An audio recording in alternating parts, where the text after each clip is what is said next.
Hello, ഇപ്പം ഇന്ന് ഞാനും കുഞ്ഞാനും കൂടി സോയിനെ കൊണ്ട് അങ്കണവാടി വന്നതായിരുന്നു. സോയ്ക്ക് അമൃതപ്പൊടിയൊക്കെ കിട്ടുന്ന ദിവസമാണ് കേട്ടോ. അങ്ങനെ ടീച്ചർ വിളിച്ചപ്പോൾ അങ്ങോട്ടേക്ക് പോയതായിരുന്നു. ഓൾക്ക് ഇതിപ്പോൾ 6-ാം മാസം മുതലേ പൊടി കിട്ടാൻ തുടങ്ങിയതാണ്. ഇപ്പോൾ 1 വയസ്സും 2 മാസമായിട്ടാണ്.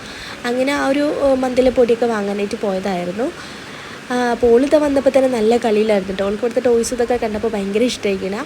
പിന്നെ ഇവിടുത്തെ ആൻറ്റി വന്നിട്ട് അവളുടെ ഹൈറ്റ് അതുപോലെ വെയിറ്റ് ഒക്കെ നോക്കുന്നതായിരുന്നു. അത് കഴിഞ്ഞിട്ട് അവൾക്കുള്ള അമൃതപ്പൊടിയൊക്കെ തന്നു. പിന്നെ നമുക്ക് അത് വാങ്ങാനുള്ള കവർ കയ്യിലില്ലായിരുന്നു. അപ്പോൾ തൊട്ടടുത്തുള്ള വീട്ടിൽ പോയിട്ട് ഒരു കവറൊക്കെ ഒപ്പിച്ചാണ് വന്നിട്ട് അതിൽ വാങ്ങിച്ചാണ് പിന്നെ നമ്മൾ പോകുന്നതാണ് കേട്ടോ. അങ്ങനെ ഇനി പോകുന്നത് വീട്ടിലേക്കല്ലായിരുന്നു, തയ്യാറെടുപ്പ് കണ്ടോ. എനിക്ക് ചെറുതായിട്ടൊന്ന് അക്ഷയയിൽ പോകേണ്ട ആവശ്യമുണ്ടായിരുന്നു. കുട്ടികളുടെ ആധാർ അതുപോലെ ബർത്ത് സർട്ടിഫിക്കറ്റ് ഒക്കെ ഒന്ന് റെഡിയാക്കാനുണ്ടായിരുന്നു. സ്കൂളൊക്കെ തുറക്കുന്നതാണല്ലോ, അത് സ്കൂൾ തുറക്കുന്ന മുന്നേ എടുത്തിട്ടുള്ള വ്ലോഗാണ് കേട്ടോ. അങ്ങനെ അക്ഷയിൽ നിന്ന് ആ ഒരു സംഭവങ്ങളൊക്കെ റെഡിയാക്കിയതിന് ശേഷം തിരിച്ച് നമ്മൾ പോകുന്നതാണ് കേട്ടോ. പോകുന്ന പോക്കിൽ ഒരു കടയിൽ കയറിയിട്ട് കുട്ടികൾക്കുള്ള മിഠായി ലൈസൊക്കെ വാങ്ങിക്കുന്നതായിരുന്നു. വരുമ്പോൾ തന്നെ ഒരു ഓർഡർ തരില്ല കേട്ടോ, അത് വേണം ഇത് വേണം എന്നൊക്കെ പറഞ്ഞിട്ട്. അപ്പം നമ്മളും വരുന്നത് വെയിറ്റ് ചെയ്തിട്ട് ഇരിക്കുന്നുണ്ടാവും. പറഞ്ഞ പോലെ തന്നെ 2 ആൾ ഇവിടെ ഉണ്ട്.